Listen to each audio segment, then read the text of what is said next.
Good morning everybody. Today we are going to discuss novel as a literary type. Previously we have done tragedy and comedy as literary types, and now we are going to another genre of literature, that is novel. Now if we first try to analyze the term novel, what does it mean? Initially it could mean something new. The word comes from the Italian term novella, Novella, which means a little new thing. So this Italian term gradually develops into a particular literary genre which we understand basically as a kind of prose fiction, which gains popularity especially with a particular kind of reading public, but we are coming to that later. Let's understand what novel means actually. If we have even a very vague idea, novel is expected to have a kind of plot structure, a kind of narrative, some characters, and those characters can be of round types or dynamic types, flat types or dynamic types. So these different types of characters are engaged in the development of the plot, and there should be a clear storyline as long as the traditional expectation of novel goes. But the way I am using the term traditional has to be taken with some grain of salt if we are discussing novel as a literary type. Just as I said a few minutes before, that novel in Italy came from novella, which means a little new thing. So there is a novelty, there is a newness about this form. If we go back to any literary tradition in almost all ancient cultures, of course there may be differences, of course there may be exceptions. For example, the Nepalese culture of literature begins not with poetry but begins with prose. But otherwise, in most cases, in most of the literary cultures, we feel that there is a beginning with oral poetry. Novel or prose fiction came much later. We are reading English literature basically, so we will try to concentrate ourselves in the study of English novel as a literary type. But for that, we need to refer at least to the germinating points, to the originary forms of novels, which were already in existence since the late 14th, early 15th century in Western Europe. It came from a particular form of literary prose romance in Italy, which developed in late 14th century, early 15th century in early Renaissance Italy. In a different sense, if we come back to the English literary scene, we can also understand that the germ of novel, what we may call the rudimentary form of novel, can also be found in a famous text. You have heard about it. This is Canterbury Tales, written by Geoffrey Chaucer, a medieval text of great importance. Now, you have read the general prologue of Chaucer's Canterbury Tales, which is basically in verse. It's in verse form. But if you remember the style of the prologue, the message of the prologue, it is describing a wide range of characters coming from different social rungs and hierarchies, and they are meeting together in Tabardine, and they are going for a pilgrimage, and each of the characters, each of the participants in the journey, they are supposed to tell tales from their own cultural background. And the way each and every character is described, from the wife of birth to the nun's priest, so everybody is described in the form of characters in a story. So there is a story line, there is a plot line there. So we can say, even though the kind of verse form is available in Canterbury Tales, it is basically a poetic narrative with synaic verse, but it may contain certain germinatory forms, certain rudimentary forms of what we call a novel in modern times. Next, we can talk about Sir Philip Sidney's Arcadia. Sir Philip Sidney, you know, a famous poet, sonneteer, courtier, warrior, statesman of Elizabethan England. He not only wrote Astrophel and Stella, not only wrote defense of poesy, but at the same time, he wrote a prose romance called Arcadia. Arcadia is a prose romance with much poetic elements in it, but at the same time, it can be understood as a rudimentary form of a novel, because there is a sense of a plot and character and a steady going narrative. So what we later come to expect as characteristics of a novel, those elements can be traced back to such earlier texts like Canterbury Tales, like Sidney's Arcadia, and in some other texts as well. In several French and Italian romance narratives. From these romance narratives we can see the plots of famous Elizabethan plays like Shakespeare's As You Like It, like Ben Jonson's Volpone. So these were coming from those French or Italian prose narratives which were known as romance. Now, if we skip to the particular time, 17th century or early 18th century, texts in prose which are fictional, that is, not essays, not didactic or moralistic writings, preachings recorded and written by church fathers, or philosophical political treatise composed by Hobbes and Locke and such intellectuals. Not that, but prose fiction like Gulliver's Travels by the famous Jonathan Swift, like Orinoco by Mrs. Aphra Behn. So these were also coming in the same tradition of prose fiction.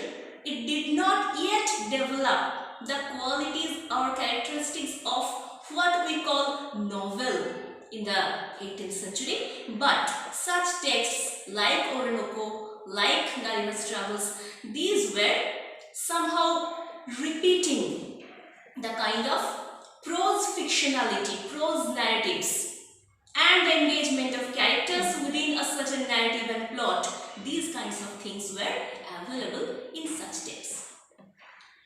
Now, what happened, particularly in the 18th century, that we suddenly got something which can be termed in a literary culture the rise of the novel. What is it? What happened actually? The 18th century we know as the time for many things. In England, it was the time for Industrial Revolution. At the same time, there was a huge uproar in society, not so much perhaps in political terms, but in the change of social living and lifestyle. With the industrial development, with the sudden flourish in a technology-oriented, developed urban sphere, the old generations who lived in village basically doing agricultural activities, their next generation, they started coming in great numbers to the urban sectors like in London, in other big cities, and these people who came for better job situations, better living positions from the rural or the countryside of England to the urban sectors, to the cities, gradually, with the passing of one or two generations more, they started creating, unconsciously of course, we are just trying to give the storyline in a very simplistic manner, but these second or third generations of people who came from rural England to the urban sectors, they gradually started forming a sort of well-developed category of middle class. And till date, in every society, in almost all societies, this middle class is the most problematic category of the social hierarchy. Now, this middle class can be people like us, people like you, teachers and students, shopkeepers, bankers, small merchants, doctors, lawyers. We are neither like the aristocrats, nor can we be like the working class who are living by the manual labor. So this middle class started getting formed in a well-developed way since the 18th century. And when this middle class largely settled in the urban center of lifestyle, they also developed a desire for some basic education.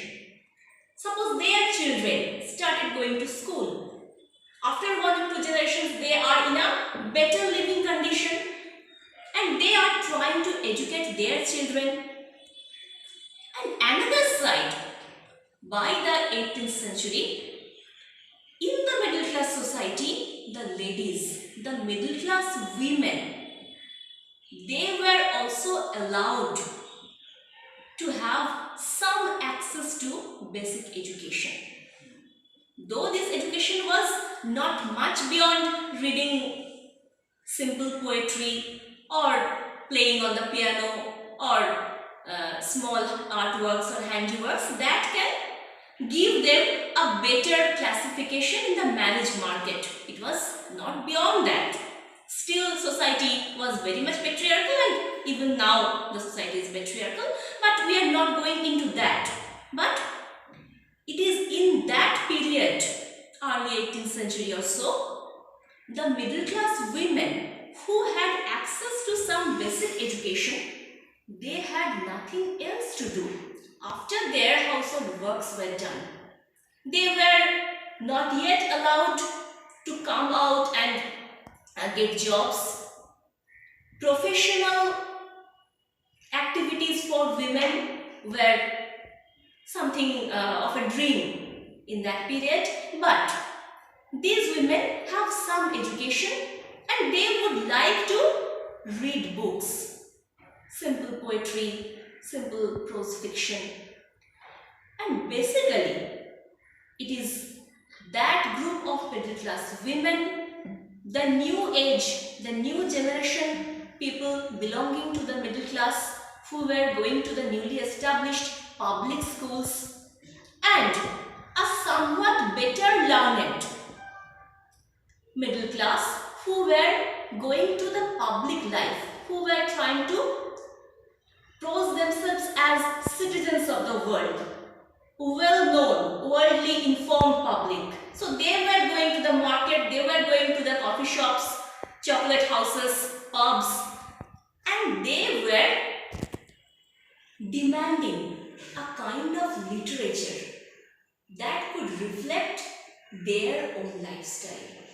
So far we have seen, whether it is prose fiction, whether it is dramatic performance, or whether it is the poetic versions of life's expression, much of that, with the exception exception of some artificial pastoral activities, literary works based on the pastoral theme, most of that was centered on the life of the aristocrats.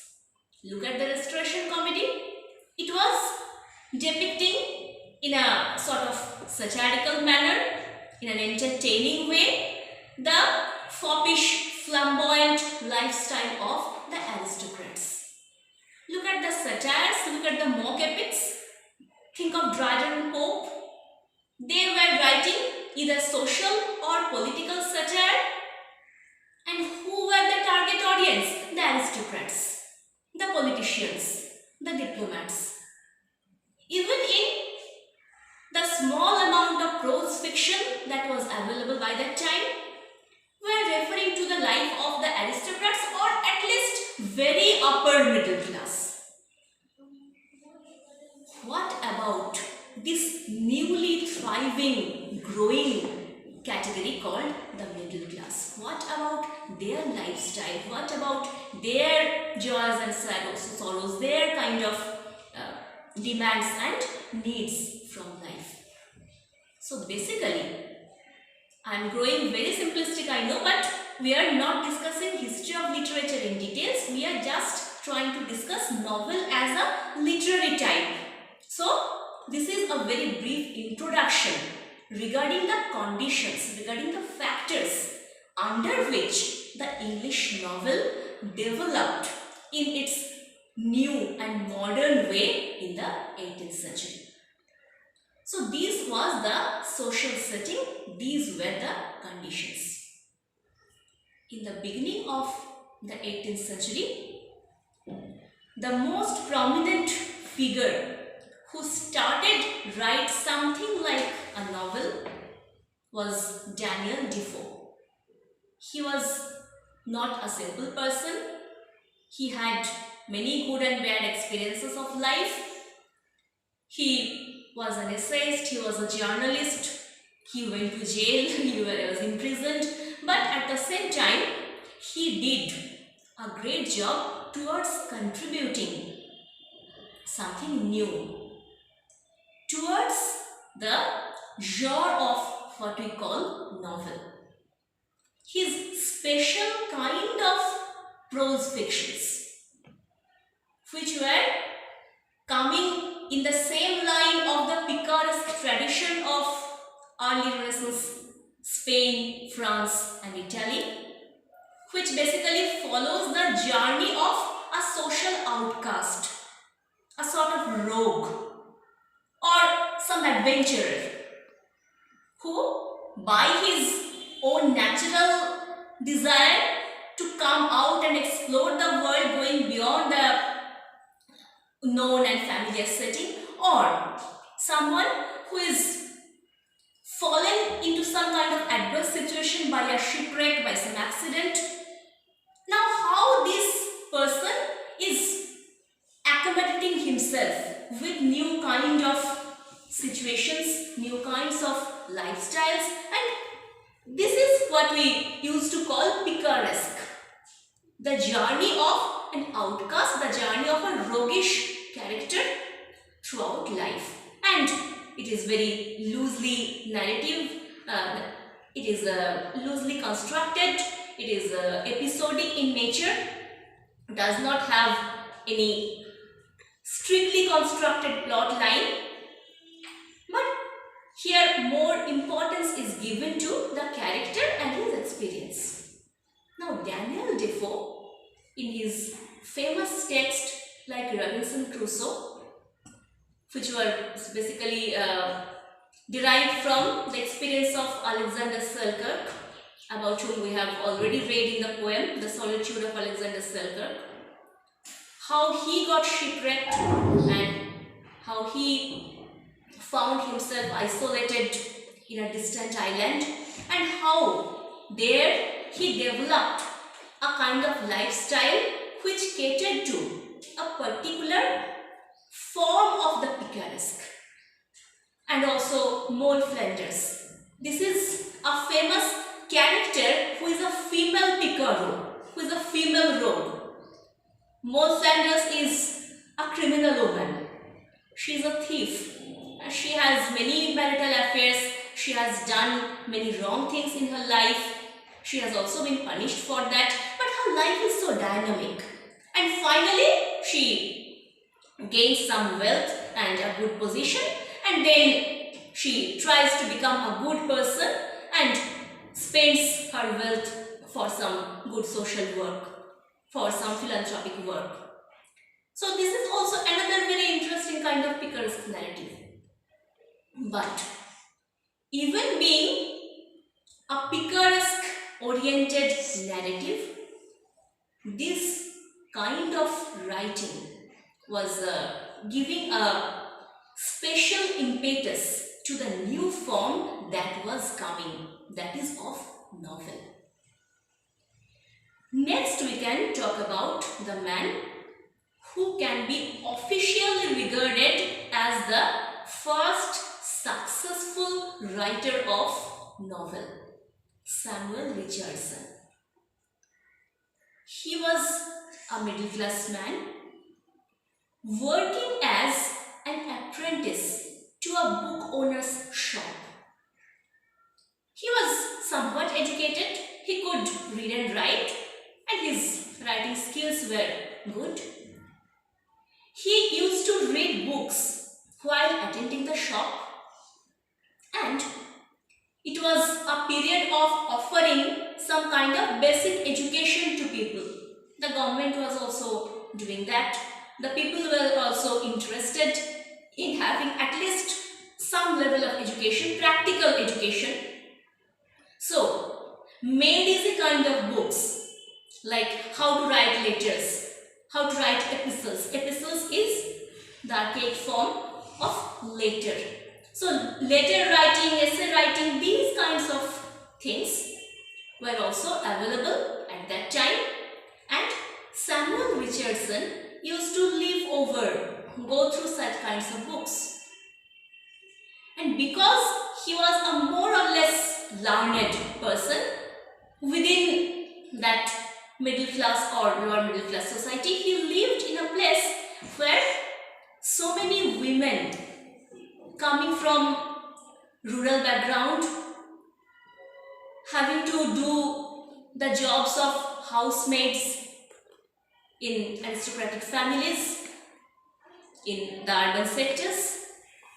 So they used to come to him for getting their letters written.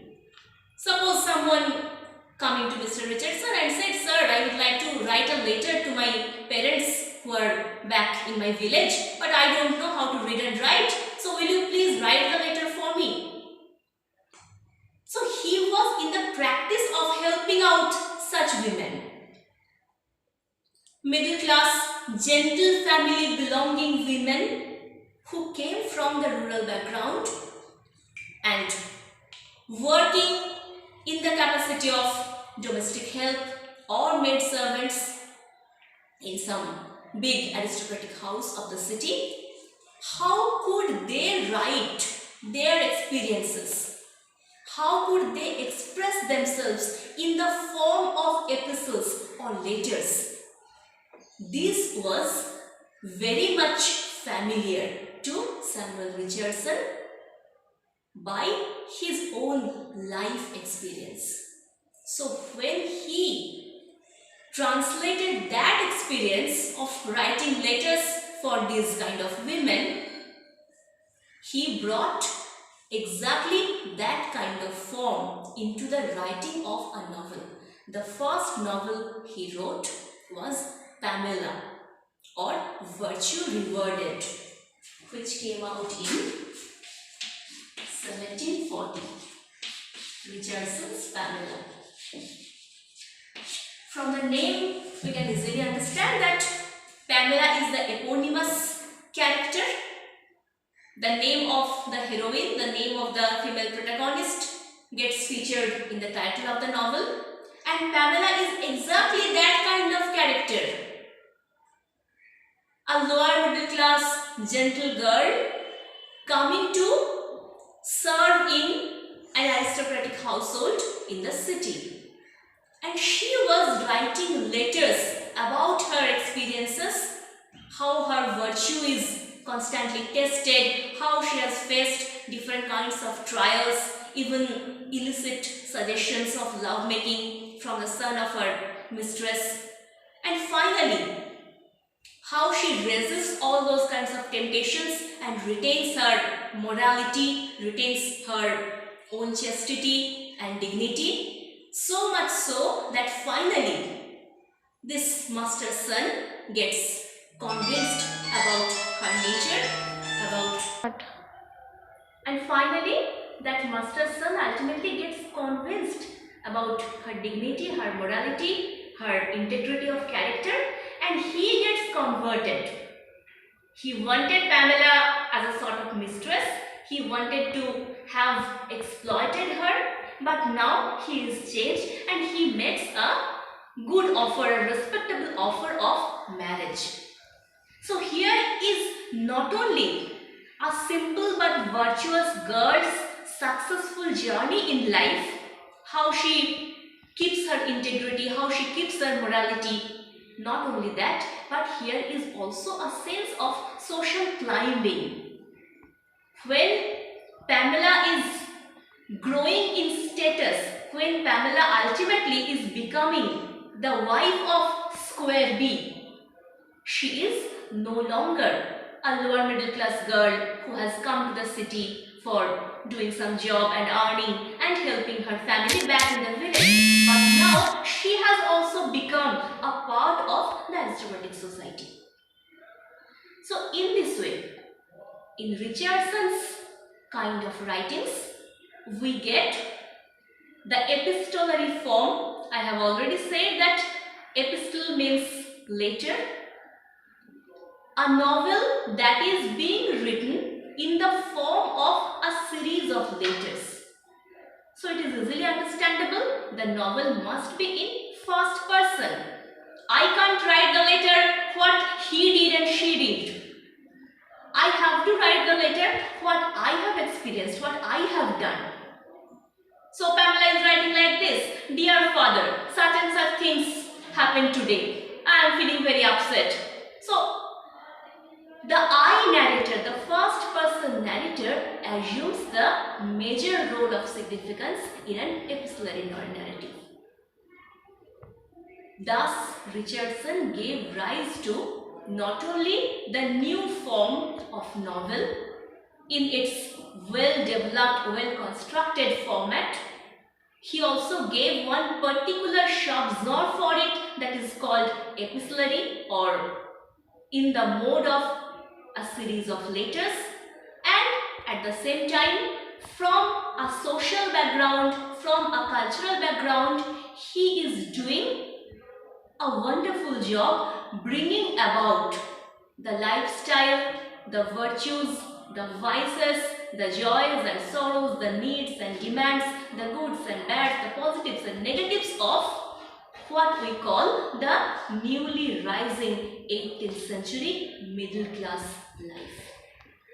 Of course, there are certain advantages and disadvantages to this kind of narrative. Too much, or rather excessive importance given to what we call middle class morality. Nowadays this thing called middle class morality has become a matter of joke.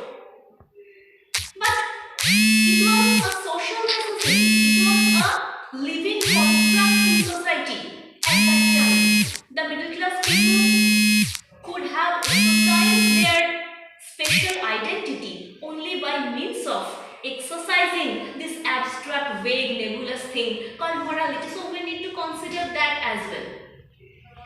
Now some critics, later critics, have complained that Richardson has been too much obsessive with this representation of middle class morality, and in this way his novels, his epistolary narratives have become rather sentimental. It is less realistic than sentimental. Of course it is depicting the real life, but it is only from the perspective of one character. Though later in Clarissa Harlowe, in his other novels, he modified the form and brought about the perspectives of different characters, but this kind of epistolary technique was what he became famous for. So thus, novel as a literary type in its well-structured format started developing in the 18th century.